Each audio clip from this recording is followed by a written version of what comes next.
Welcome back to our channel where we explore the latest advancements in technology and their impact on various fields. In today's video, we will delve into the topic of how heavily armed Israel is. Let's get started. In 1950, just 2 years after Israel became a country, its first group of business people went to South America. Israel needed trade partners very much. Unlike its Arab adversaries, Israel did not have natural resources to fund its economy. There was no oil or minerals, nothing.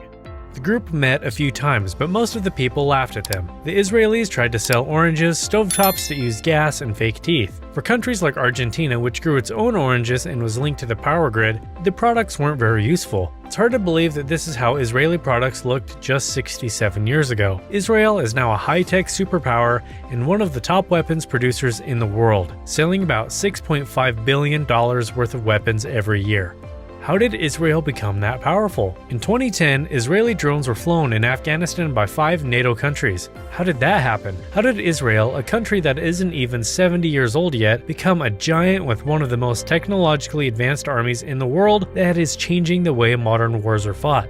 I think the answer is a mix of a few things about Israel that are unique to that country. First, even though Israel is a small country, it spends almost twice as much on research and development as a normal country in the Organization for Economic Cooperation and Development. About 30% of that amount goes to goods that are used in the military. Only 2% of German R&D and 17% of US R&D are for the military, on the other hand. Israel's spirit of innovation and creativity is another important thing it has given the world. Israel is more risk-taking than other countries. They get this from their mandatory military service when they are sent on tasks that often end in death when they are still young. While 19-year-old Israelis go on missions behind enemy lines, their Western peers are safe in their college dorms. Lastly, ever since it was founded, Israel has been in a state of conflict, having a war almost every 10 years. Having your back against the wall makes you think more clearly. It pushes Israelis to think outside the box and come up with new ways to stay alive and new weapons. Which arms do Israel possess? Some of the amazing arms Israel possesses include robotic border patrols. Unmanned ground vehicles, or UGVs, are a new type of robot weapon. The Guardium is one of them. Israel is the first country in the world to use these robots to do jobs that used to be done by soldiers, like patrolling the border. Guardium UGVs are already in place along Israel's borders with Syria in the north and Gaza Strip in the south. The Guardium looks like a Tom car sand buggy and has a variety of sensors, cameras, and weapons. It can be driven by a soldier in a command center miles away, or it can get a route for its patrol that has already been set. This makes it fully self-sufficient. The Israel Defense Forces are using robots more and more as a part of a bigger plan to keep troops as safe as possible. Also, soldiers need time off, food, and drink. A Guardium only needs a full gas tank. The Segev is another type of UGV used by the IDF. It is built on a Ford F-350 pickup truck. Terrorists from places like the Gaza Strip use tunnels to get into Israel. To stop this, Israel uses UGVs that look like robotic snakes to get into underground tunnels and enemy bases. The robots will then make a map of the buildings. This will give troops a clear picture of a battle area before they rush in. The Arrow anti-missile program. The Israel Air Force got its first Arrow missile battery in 2000. This made Israel the first country in the world to have a weapon that could shoot down enemy missiles. The Arrow was an idea that changed the world. Because Israel is small and doesn't have much land, all of the ballistic missiles that Syria, Iraq, and Iran have in the area can reach anywhere in the country. This is a strategic and possibly even existential danger. The people who made the system said that Israel needed something that could shoot down enemy missiles over nearby countries and protect the small Jewish state as a whole. The Arrow was only the first step. Israel now has the US-funded Arrow to stop long-range ballistic missiles, David slings to stop medium-range rockets and cruise missiles, and the battle-tested Iron Dome, which has stopped hundreds of Katyusha rockets fired from the Gaza Strip in the past few years. Israel is the only country in the world that has used missile defense weapons during war. More than just saving lives, these tools do a lot more. They also give the country's leaders diplomatic maneuverability, which means they can think and plan before they respond to rocket attacks. Even though other countries have also spent money on missile defense, none of them have built a system with as many layers as Israel has. Mini spy satellites. In 1988, Israel sent its first spy satellite into space. This made it one of the only 8 countries with the ability to launch satellites on their own. Israel has avoided making big satellites and instead makes what are called mini satellites, which weigh about 300 kilograms, 661 pounds, compared to the 25-ton satellites made in the United States.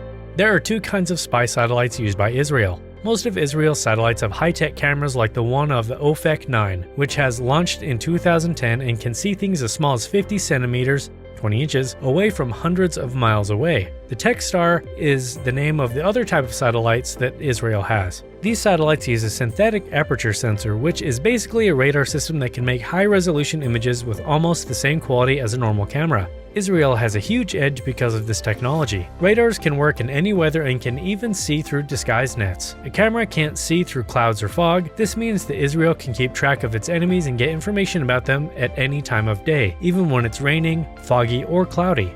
Drones. Israel's drones have changed the way wars are fought today.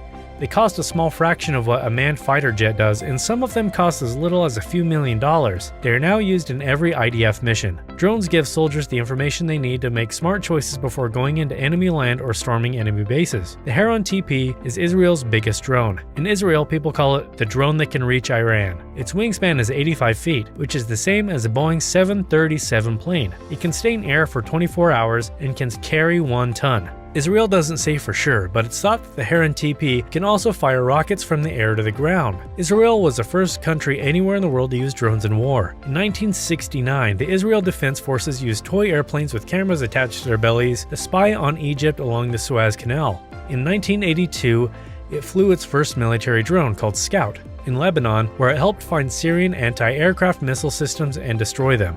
The top secret tank. The Merkava tank is still one of Israel's most closely guarded secrets. It is said to be one of the deadliest and best protected tanks in the world. It was built because the United Kingdom and other countries wouldn't sell tanks to Israel, so it began to build its own in the 1970s. The most amazing one is the newest one, which is called the Merkava Mark IV. It can go up to 40 miles per hour and comes with a new modular armor kit. This means that the tank can be given the armor it needs for the task it is going on.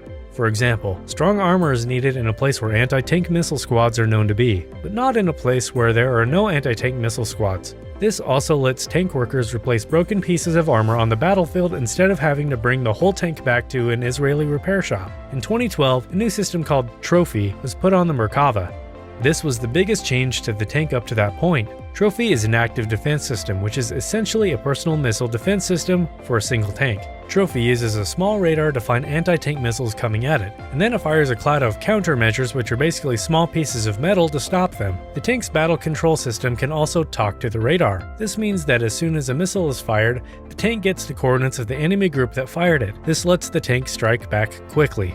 If you enjoyed this video, please give it a thumbs up and subscribe to our channel for more fascinating content on the intersection of technology and various fields. Thank you for watching, and we'll see you in the next video.